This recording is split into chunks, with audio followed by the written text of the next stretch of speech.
Hi, welcome back to my YouTube channel.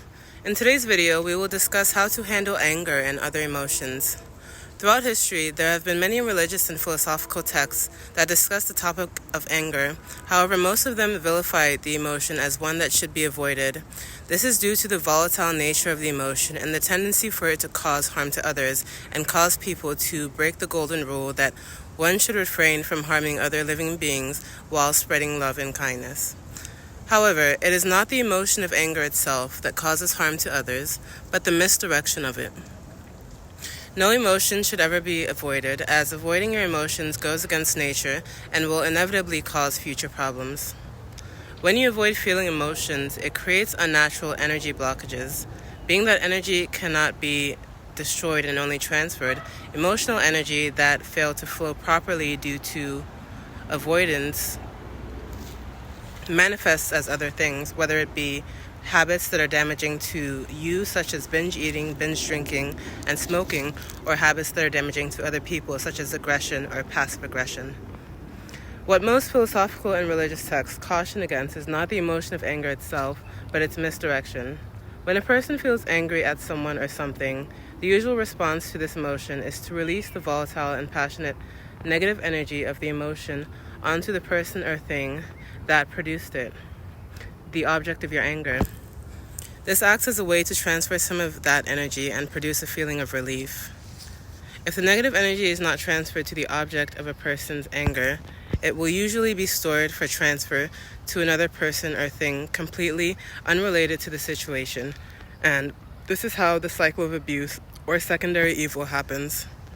Now, the way to handle anger without releasing any of its destructive properties or causing a blockage for it to manifest as something else is through authenticity. The release of anger as negative energy directed at a person or thing is actually a form of avoidance, and so it is not at all the natural way of handling the emotion, although it is habitual for most people. It is the avoidance of the shame of victimization that causes people to feel angry. They are essentially transforming the negative energy of shame into anger in order to redirect it.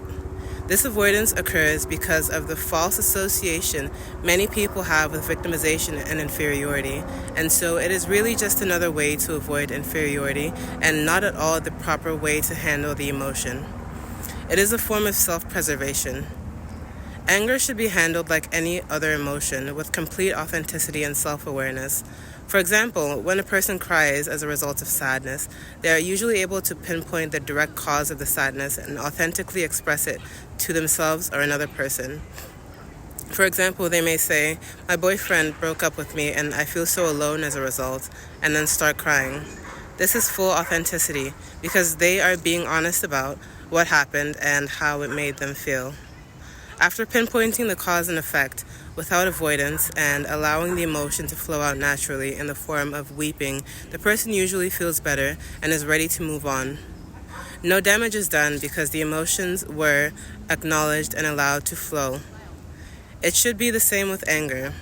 Instead of attempting to avoid the shame of victimization by redirecting the negative energy at someone or something else, it is best to acknowledge the cause and effect the same way you would with sadness to avoid any harm to yourself or others. For example, if a person was rude to you and made you feel embarrassed, and you feel a lot of negativity as a result, the best thing to do is just acknowledge exactly what happened and how it made you feel.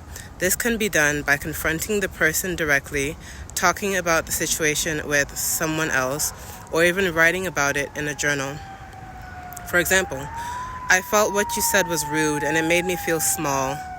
I was really embarrassed as well because it was in front of so many people." When you authentically express exactly what happened and how it made you feel, it is like putting a leash on your emotions. Your emotions can no longer control you because you control them by essentially becoming them through direct expression. All the passionate and volatile components of the emotion are removed through authenticity, and anger becomes no longer destructive, but constructive. Authenticity is the best way to handle all emotions because it allows for a proper flow and doesn't create any blockages that might manifest as other things. Thank you for watching, and in the next video, we will discuss how love can make evil and how to love without evil.